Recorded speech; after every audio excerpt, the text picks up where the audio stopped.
Завершилась весенняя сессия Государственной Думы России 2020 года, и она наверняка останется в истории. Сессия началась с послания президента Владимира Путина к Федеральному собранию, в котором глава государства обозначил задачи, которые необходимо законодательно обеспечить до конца года. Были приняты поправки и в Конституцию, произошла смена правительства, а также в работу депутатов вмешалась эпидемия коронавируса.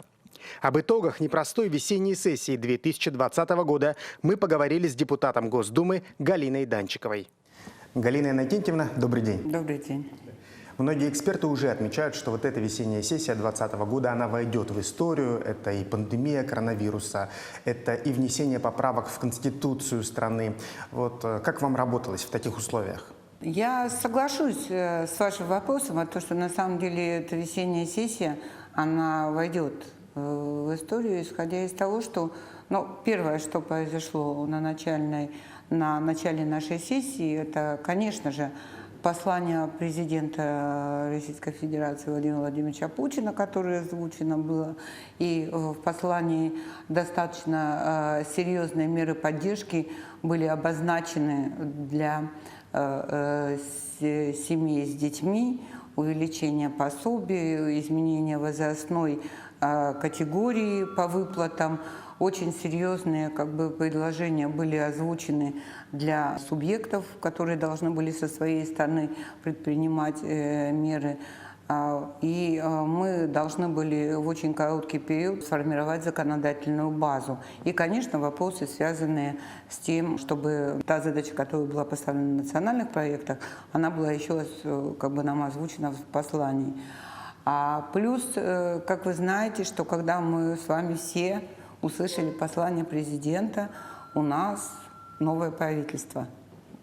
Вот, если говорить там по хронологии, да, послание президента, новое правительство, в принципе, поправки в Конституцию и пандемия, коронавирусная инфекция. Поэтому сессия весенняя была совершенно непростой, и мы работали, пленарные заседания в дистанционном режиме не проводились.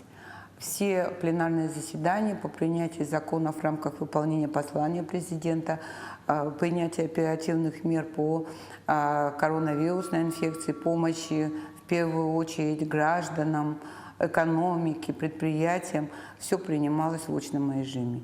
То есть Государственная Дума работала в очном режиме. У нас не проводилось пленарных заседаний, которые можно было проводить дистанционно. Да, на самом деле жесткий режим, он и сейчас сохраняется. То есть мы как пример должны соблюдать все меры безопасности с точки зрения нахождения в масках, перчатках, и в принципе этому придерживались. А какие главные темы вот этой сессии вы можете отметить? Вот очень большое число было принято законопроектов, которые связаны с поправками в бюджетный кодекс, для того, чтобы снять некие ограничения, которые были ранее приняты, но они могли быть препятствием для принятия решений по поддержке с точки зрения коронавируса, выделения средств. Наверное, уже знаете, что, в общем-то, государство на борьбу с коронавирусом практически, если в совокупности брать, выделило 3,5 триллиона рублей. Это огромный объем, это все в совокупности, и экономика, и дети, и семьи с детьми, и предприятия, это малый и средний бизнес. Мы одновременно должны были принимать решения о изменениях в налоговый кодекс. Это касалось, допустим, не взимания налога на доходы с физических лиц. То есть мы работали также и по налоговому законодательству. То есть оперативность принятия решений и те выплаты, которые были определены президентом в послании, нам нужно было оперативно вносить изменения, дополнительно определять источники и вносить законы. Достаточно напряженно, оперативно все эти решения принимались. По малому и среднему бизнесу достаточно серьезные были приняты решения. Я вот, например, считаю, что один из основных, и он наверняка это останется на будущее, это снижение страховых взносов заработной платы с 30% до 15%. Это мера достаточно для малого и среднего бизнеса, серьезно для предпринимательства. Это отсрочки по налогам. Это списание по второму кварталу налогов. Вот, по итогам второго. Это вопросы, связанные с предоставлением кредитов под нулевую ставку. И те выплаты, которые осуществлялись по заработной плате, по минимальному размеру, по 12 132. Республика Саха-Якутия, вот сегодня мы специально общались с нашими службами, которые, в общем-то, эти выплаты производили. В общем-то, этим воспользовалась. Где-то общая сумма получается 230 миллионов, вот так вот по апрелю и по маю. Ну, почти равное 230 и 230. Плюс вот сейчас принято решение о оказании субсидий, помощи малому и среднему бизнесу по, допустим, приобретению тех же дезинфицирующих средств. Для малого и среднего бизнеса, и особенно для наших небольших таких вот, это тоже важно, потому что это затраты будут достаточно серьезные для того, чтобы, в общем-то, обеспечить безопасность жителей нашей республики. Уже есть как бы определенные заявки на вот именно на эту помощь, на субсидию. Вы уже упомянули эту тему, что в начале года изменилось правительство страны. И вот в этой связи, как изменилась и работа Государственной Думы с правительством, с ведомствами? С новым правительством работать несложно. В принципе, понятно. Понятна политика, понятно как бы действия, понятны программы. Но, конечно, я не буду, как бы сказать, тут лукавить. Есть вопросы, которые нам придется начинать заново. Ну, это, наверное, объективно. Да? Вот есть ряд законопроектов, которые инициирует республика, и эти сферы надо урегулировать. Есть ряд моментов и вопросов, которые жители республики ставят. Ну, для примера я беру, это вот для меня просто такой больной вопрос, на самом деле. Это, знаете, что выплаты по уходу за ребенком-инвалидом, они в послании президента увеличены, были 10 тысяч. А вот то, что если вы являетесь человеком, который ухаживает за взрослым инвалидом, то эти выплаты, они очень мизерные. И для меня это очень болезненный вопрос, ну просто. Потому что вот мои избиратели, жители республики ставят этот вопрос, что это мизерная выплата, при этом там есть условие, что если вы ухаживаете за взрослым инвалидом, и вы получаете компенсационную выплату, вы не должны работать. Понимаете? И на самом деле это проблема. И я вот над этим работаю. Это как пример. Ну, еще достаточно есть другие вопросы. Мой застарелый там вопрос, связанный с законопроектом по бивням мамонта, который все как бы ждут. Он у меня был уже на выходе. И меня поддерживает очень комитет по природным ресурсам. Мы вместе работаем, наше ЗАГС-собрание. Но, однако, видимо, нам придется немножко вот... Здесь есть определенная как бы трудность. А так, у нас вот был отчет председателя правительства, были все члены правительства.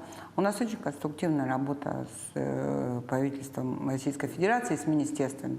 То есть я на самом деле реально вот вопросы транспортной доступности, сейчас мы по ценам на авиабилеты работаем с Министерством транспорта. Нет такого, что вот кто-то или не ответил.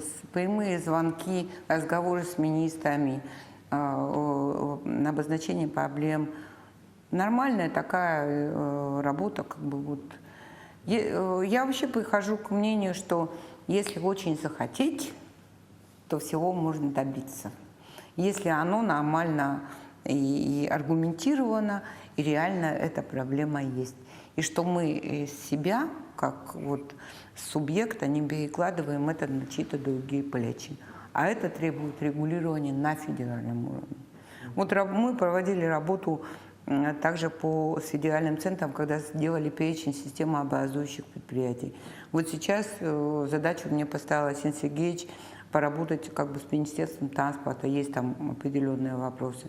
Поэтому я работаю со всеми министерствами. Изменился ли прием граждан во время региональной недели, вот как раз из-за ситуации с коронавирусом? Вы знаете, наверное, вот личного общения никакой телефон и никакая дистанционка, удаленка не заменит. Личное общение, оно чисто приносит даже и какое-то удовлетворение для человека, который обращается с данной проблемой, которая у него есть. Потому что человек обращается вот ко мне, когда он не нашел решения ни в каких инстанциях. И когда я его принимаю лично, конечно, это совершенно другой формат.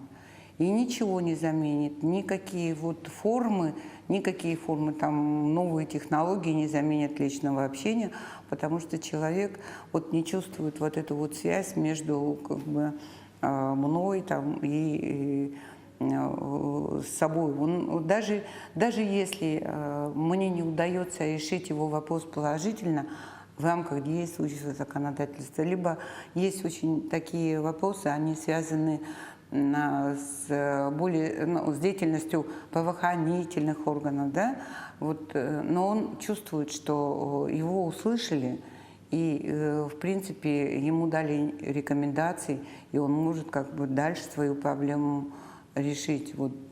Поэтому, конечно, внесла коррективы ситуация с пандемией. Все мы с вами прекрасно понимаем, что это, в общем-то, проблема такая мирового уровня.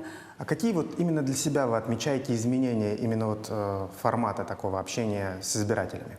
Были вопросы, связанные с тем, что некие коррективы в жизнь семьи внесло то, что человек остался без определенного заработка. Вот эти вопросы. Мы тоже их регулировали, связывались со службой занятости, зная, что сегодня федеральный центр, правительство Российской Федерации принимало решение, и субъектам, и в том числе Якутии, выделялись деньги на поддержку именно безработных, то есть людей, которые оказались в этот период без определенного дохода. Вот такие вопросы были. С точки зрения жалоб на нахождение, не приезд, не реагирование, отсутствие внимания, таких жалоб и обращений таких не было. Предстоит осенняя сессия 2020 года, и, может быть, вы обозначите какие-то главные темы? Основные темы, да. Мы сейчас уже вступили вплотную в бюджетный процесс. 21 июля Владимир Владимирович провел совещание по уже бюджету следующего цикла, трехлетки. Дал основные установки, и это, конечно, связано с принятием поправок в Конституцию. Потому что мы с вами поставили приоритет, да, мы сказали, что здравоохранение, образование, доступность населения именно к услугам здравоохранения, образования. Это вопросы, связанные с управленческими решениями, которые в Конституции поправки есть. Ряд законов уже по целостности территории отчуждения уже приняты. И сейчас, конечно, наверняка структурно, это мое мнение, поменяется бюджет федеральный. По структуре, исходя из тех целей, которые президент национальных целей нам уже озвучил, требуется наверняка корректировка национальных проектов. И сейчас осенняя сессия, она в первую очередь первая. Это будет, конечно, подготовка и формирование бюджета на трехлетку с учетом тех решений, и задач, которые поставил президент Российской Федерации. Это будет изменение, корректировка госпрограмм. И у нас принято решение внесения изменений в БК. Мы теперь должны иметь приложение по федеральным адресным программам к закону о федеральном бюджете. Плюс отчет об исполнении закона о федеральном бюджете, об исполнении бюджета будем смотреть.